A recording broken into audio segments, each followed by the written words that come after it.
are we still having fun? And I think a big part of what we learned through Sai again was actually having a fun time. We met at university and we started the business together at university to make money. We had a good time. We traveled the world together. We enjoyed every moment of it. And in 2010, we were making more money than we'd ever have had hoped to make at that time and at that age. And we weren't enjoying it. And we stopped enjoying it, and we stopped being honest with what we wanted. We stopped being honest to each other. We stopped being honest with our suppliers and our clients. And it really all came tumbling down, even though we had the most successful financial year of our lives. I mean, I think that by the time that we first started sitting down having sessions aside, our relationship had sort of hit almost a complete loggerheads, you know. And now, I wouldn't say that you know, things are back like how they were. I'd say it's different and stronger and more honest, you know, because we're not just two friends from university who decided to just, you know, stupidly or not stupidly start a huge business together, or what could potentially be a big business together.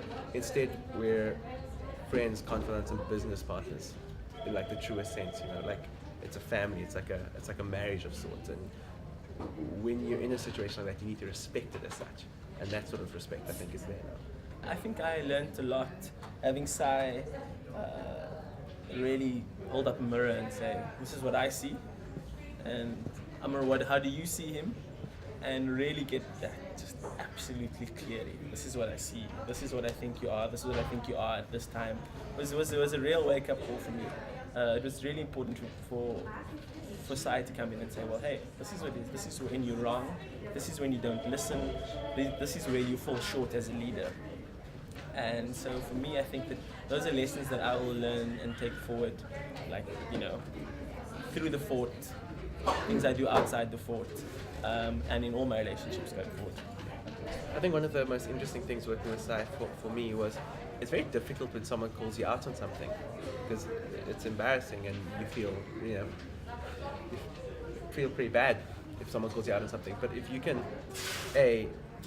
learn from that and actually call yourself out, you know, be brave enough to call yourself out, and then also be brave enough to accept it when someone can call you out. Be like, fair, guilty, I did that again, I'm wrong. Also to be in an environment where the people around you feel confident enough to call you out, or where you feel confident enough to take that on the chin and be like, I will try my hardest not to do that again. Sounds like something so simple. I bet everyone watching this video is like, oh, I don't need to do that. But I promise you, it played such a big role in getting us to move forward fast.